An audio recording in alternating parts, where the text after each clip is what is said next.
Fala pessoal, tudo bem com vocês? Estamos com mais um conteúdo, mais uma notícia para vocês.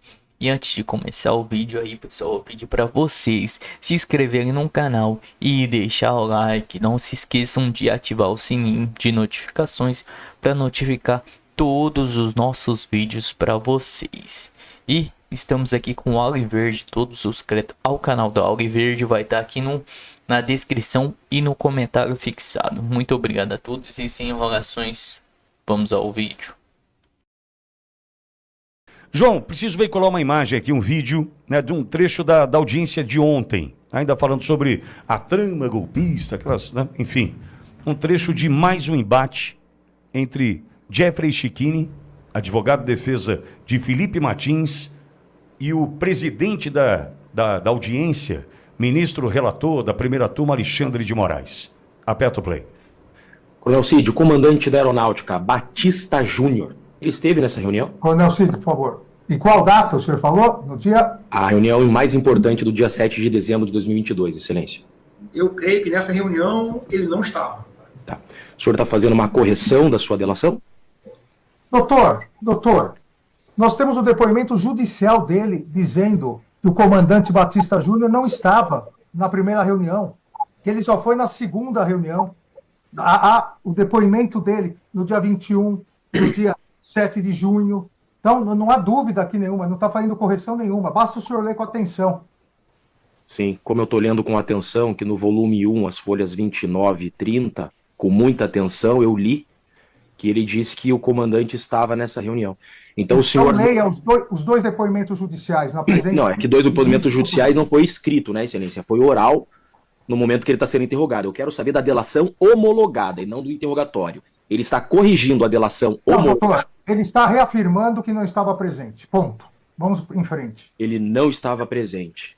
O que nós faremos com a delação homologada, onde ele consta que estava presente? Doutor, com todo respeito... Não, eu que peço com todo respeito. A delação homologada diz que estava. Eu quero saber, será retificado? Doutor, continue. Por favor, continue. Cid, o senhor na tua delação homologada disse que o Batista estava, depois nos depoimentos judiciais disse que o Batista não estava. O senhor só tem essa discrepância de quem estava e quem não estava com relação ao comandante da Aeronáutica Batista? Ou mais alguém que o senhor se recorda que estava e não estava mais? Ou que não estava e o senhor quer incluir? Coronel Cid, não precisa responder. Próxima pergunta. Mas eu prefiro que você responda, vô. Esse é o preço que nós pagamos quando uma pessoa que deveria estar no banco dos réus está de capa preta julgando o processo. Tá? É o preço que nós pagamos. Alguém em sã consciência, algum advogado com mínimo de honestidade intelectual, consegue dizer que esse juiz é imparcial? Seja sincero comigo, colega advogado. Apesar da vergonha que o presidente da OAB, Beto Simonetti, nos faz passar, essa página triste da história da Ordem dos Advogados do Brasil, o Dr. Jeffrey Chiquini, ele engrandece a advocacia.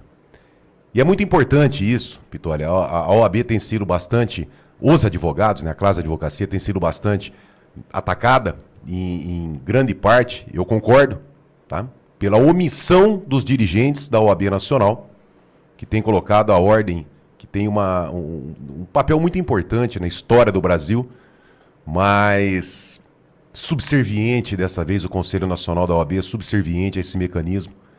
Então, quando surgem advogados como o Dr. Sebastião Coelho, Dr. Chiquini, que engrandecem a advocacia, isso dá um orgulho violento, e é importante para que as pessoas entendam que não são os advogados.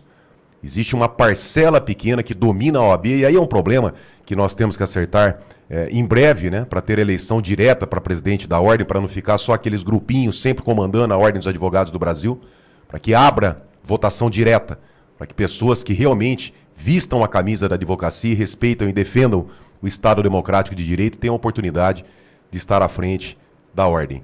Então, quando eu vejo uma defesa dessa do Dr. Chiquini, Pitoli, me dá um orgulho da carteira da Ordem, porque enfrentou, não existe hierarquia entre juiz, promotor e advogado. É importante que se crave, que se diga isso. Porque as pessoas têm uma visão que o juiz está acima do advogado, o promotor está entre o advogado. Não, não, não, não. Não tem hierarquia. Sem advogado não faz justiça. Pitoli, sem um advogado não pode ter processo. Não tem defesa. E todos têm direito à defesa. Então não tem hierarquia, o juiz não está acima. E ali o Dr. Chiquini, com bravura, representando a OAB, ele faz a defesa do cliente dele e vai para cima do Cid. E o que ele falou é correto.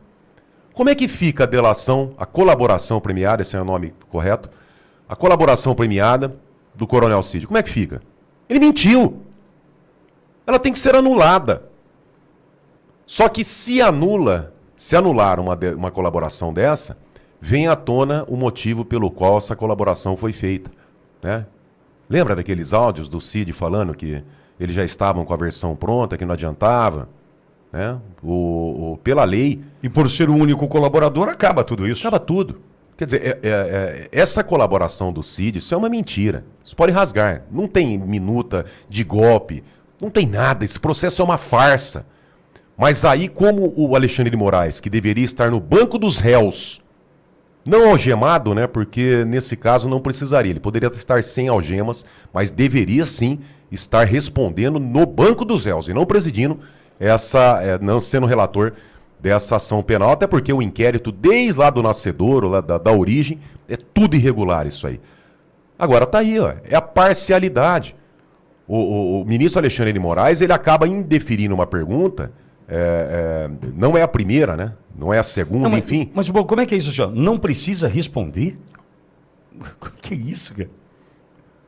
O advogado faz a pergunta e ouve... Não precisa responder? Então, aí fere a ampla defesa e o contraditório, né? Porque quem sabe o que é interessante para a ampla defesa e o contraditório é o advogado de defesa. A pergunta não foi capciosa, a pergunta não foi constrangedora. Muito clara, por sinal. Ainda tem uma hora que o Alexandre de Moraes fala, se o senhor ler com atenção, o Jeffrey Skinner estava com a ata. Estou lendo com atenção as páginas 29 e 30. No computador. Estou lendo com atenção e com muita atenção, ministro Alexandre de Moraes. Só que como é que fica? Tem que anular essa colaboração, por quê? Porque o Coronel Cid mentiu na colaboração. E outro fato, o ministro Alexandre de Moraes não poderia ter participado da colaboração premiada e principalmente ameaçado um colaborador. Quem participa de colaboração premiada é o delegado da Polícia Federal, se for através da PF, ou o procurador de justiça, procurador da República, aliás, que é o Ministério Público. Não cabe ao juiz participar de uma audiência dessa, numa sessão de colaboração premiada, o que torna o ministro Alexandre de Moraes... Esse processo, na verdade, isso é uma vergonha para o Brasil. É uma vergonha, é uma nojeira esse processo. E tem muita gente aplaudindo ainda, hein, Bruno? Por isso que está de pé aí essa turma. Falta ainda vergonha na cara. Falta vergonha na cara. Juridicamente, esse processo é nulo. Tudo isso será anulado. Nós vamos pagar do bolso, financeiramente, todas essas vítimas, esses reféns desses processos, serão indenizados no futuro. Sim. Por muito menos terroristas que assaltaram banco, que fizeram refém, que sequestraram embaixador americano. Esse povo foi tudo indenizado. Por muito menos. Assassinos. Por muito menos o Barroso defendeu o Battisti, que era um terrorista italiano que matou pessoas na Itália. O presidente do Supremo defendia que ele ficasse aqui e não fosse extraditado para a Itália, que quando chega lá ele confessa, foi preso. Por muito menos. Imagina essas vítimas, esses reféns. O problema é que até lá, quantos inocentes irão morrer nessa farsa judiciária? O presidente Luiz Inácio Lula da Silva disse ontem que o ex-presidente Jair Bolsonaro não merece o sacrifício do povo brasileiro. Ele voltou a culpar a família Bolsonaro pela tarifa de 50% sobre produtos nacionais prometida para o dia 1º de agosto por Donald Trump, presidente dos Estados Unidos. Lula reafirmou que a atitude de Eduardo Bolsonaro, que está no país norte-americano, e já disse que as tarifas só poderiam ser reduzidas com uma anistia para seu pai e outros envolvidos no processo que enfrenta por tentativa de golpe de Estado. Vamos acompanhar o que disse o presidente da República. Vamos ver o que está acontecendo agora. Você tem acompanhado no jornal o tempo inteiro. O que é que fez o filho do Coisa? O filho do Coisa, que é deputado federal, de forma sem vergonha, deixou a Câmara dos Deputados, foi para os Estados Unidos pedir para o Trump fazer uma taxação no Brasil para não deixar o pai dele preso. Vocês acham que é correto? Mas a gente já tinha o tal do Silvério dos Reis, que traiu Tiradentes. Agora nós temos um cara que está traindo o povo brasileiro. Está traindo, não, Trump, taxa, porque estou perseguindo meu pai. Pelo amor de Deus, taxa. Eu vou dizer para vocês, o pai dele não merece o sacrifício do povo brasileiro. Não merece. E ele não está sendo. E ele não vai ser julgado pelo governo, ele vai ser julgado pela justiça. Ele vai ser julgado. Então é triste que tenha acontecido isso. É muito triste. É desonesto. É desonesto. E digo o motivo. Eduardo Bolsonaro não pediu a taxação.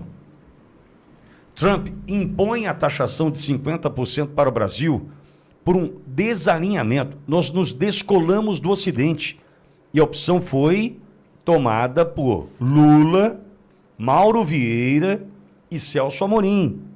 O que estão fazendo hoje na relação Brasil e Israel, distanciando o povo brasileiro do povo judeu, foi uma decisão tomada por Lula, Mauro Vieira e Celso Amorim. Isso ainda vai chegar, a consequência disso ainda vai chegar. E desonesto é porque agora sinto que começa a colocar o rabinho entre as pernas, porque percebeu Lula que ficou sozinho em Borgô. Esse ser abjeto é um dos maiores canalhas que nós tivemos o desprazer de ter à frente do Brasil. É um dos seres mais desprezíveis da nossa república. Em relação à taxação do Maduro, de 15% a 77%, ele não falou nada. Não, mas corrigiu ontem, viu, Borgô? Ontem saiu uma nota corrigindo a Venezuela, dizendo que foi um erro. Não, sim, mas em momento algum ele se manifestou quando saiu a taxação. Sim. Ficou quietinho, né? Ficou quietinho. Pitolio, o que acontece? Primeiro que é uma canalice desse pinguço descondenado, né? O presidente Bolsonaro disse lá atrás, né? Qual que é a chance de dar certo com um pinguço desse à frente do país, né? Não tem chance nenhuma. Quando ele joga nas costas do Eduardo Bolsonaro, ele omite que essa tarifação é extensiva a vários países do mundo. Do mundo. Acontece o seguinte, todos os países viram a seriedade da questão e foram negociar com os Estados Unidos.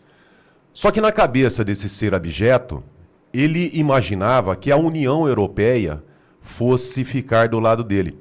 Quando ele sai falando um monte de besteira, você apresentou ontem um vídeo aqui com as falas dele, né? Uma compilação do Metrópolis, 10 falas do Lula. Então, tá? Ele foi pra cima porque na cabeça de petista da esquerda é assim, né? Essa cabeça inferior. Na cabeça desse senhor, desse ser, ele imaginou que ele iria tomar a frente, né, no enfrentamento contra os Estados Unidos e que teria uma retaguarda da União Europeia, pelo menos, tá? Ou dos países dos BRICS. Quando ele vê que o Japão faz acordo, a Índia está fazendo acordo, China fazendo acordo, a hora que ele vê Rússia a buscando Rússia, acordo, aí ele jogou as fichas dele, Pitoli, na União Europeia. Provavelmente, aqui eu digo provavelmente, com o apoio ali do Macron. Quando a União Europeia fecha o acordo com os Estados Unidos, uma tarifação ali de 15%, mas tendo que investir ali bilhões, 700 bilhões, acho que nos Estados Unidos, 600 bilhões nos Estados Unidos, o Macron, isso aí eu fiz essa leitura ontem, porque o Macron saiu atacando o acordo feito pela União Europeia, dizendo que a União Europeia, que os países seriam subservientes aos Estados Unidos. E aí eu me liguei, Pitoli. O Macron, como é muito amiguinho, né, anda de mão dada, literalmente, né, passeando ali, saltitante na floresta amazônica, em outros lugares ali, de mãos dadas, né? Provavelmente eles acreditaram que o Brasil tomaria a frente dessa revolução contra os Estados Unidos e a União Europeia ficaria ao lado do Brasil, assim como os países dos BRICS. Só que é aquela situação, quando o dinheiro vai embora, a brincadeira acaba. A União Europeia fechou o acordo. Outros países estão fechando e o Brasil está ficando sozinho porque esse pulha, esse ser abjeto, esse ser desprezível, quis colocar o Brasil numa situação dessa para tentar arregimentar ali a militância para 2026 e entregou o Brasil. A tarifação contra o Brasil, a única coisa que difere dos outros países é que nós temos praticamente um embargo econômico. Por quê? Porque aqui é uma ditadura. E aí sim há um interesse geopolítico dos Estados Unidos, porque o Brasil é interessante e aqui está sendo comandado por ditadores. Ditadores aliados à Rússia, à China, ao Irã, à Nicarágua, à Venezuela, apoiadores do Hamas. E é óbvio que aumentou a tarifa, né, de 15, 20, 30%, foi para 50%. Por quê? Porque é uma ditadura aqui. E aí envolve motivos políticos. Mas a tarifação não foi específica no Brasil. E aí que esse canalha não fala para a população, porque para ele tudo é política, tudo é o projeto de poder para manter esse pessoal. Alguém acredita que os Estados Unidos se sente confortável numa administração aqui que tem sérios indícios de ligação com organizações terroristas e narcoterroristas? Está recebendo o Hezbollah no Brasil. Por quê? O Brasil o Brasil terá que decidir se quer uma democracia, tem o ônus e o bônus. Não dá para ficar com o ônus, né, da democracia sem atrelar o bônus da democracia, sem atrelar o ônus das ditaduras. Nós vamos ter que escolher. Ou nós respeitamos a Constituição Federal e fora Xandão, anistia, e trazendo a segurança jurídica, meio termo não dá. Não tem como. E os sinais, Pitoli, são claros. Veio. Fala, meu pessoal, tudo bem com vocês? Vou estar lendo para vocês aqui uma notícia no Conexão Política. Crise internacional. Europa prepara sanções contra Moraes e governo Lula com base na lei Magnitsky. Medidas incluem congelamento de bens, restrições bancárias e retaliações comerciais a empresas ligadas a alvos. Os ministros, os ditadores. Estados Unidos preparam um pacote de sanções contra autoridades brasileiras, incluindo o ministro do Supremo Tribunal Federal, STF, e integrante do governo Lula. Segundo apurou a CNN, o Brasil. As medidas que devem ser anunciadas na próxima semana teriam com base na lei Magnitsky, legislação norte-americana que permite aplicar punições de indivíduos acusados de corrupção ou violação de direitos humanos. Entre as medidas previstas estão o congelamento de bens e ativos dos Estados Unidos, o bloqueio de acesso a serviços bancários e comerciais, a aplicação de sanções secundárias que afetariam empresas ou instituições que mantenham negócios com os sancionados. Na prática, bancos que mantêm contas ligadas às alvos podem ser pressionados a encerrá-las, sob risco de sanções próprias ou de inclusão do sistema financeiro internacional conectado ao dólar.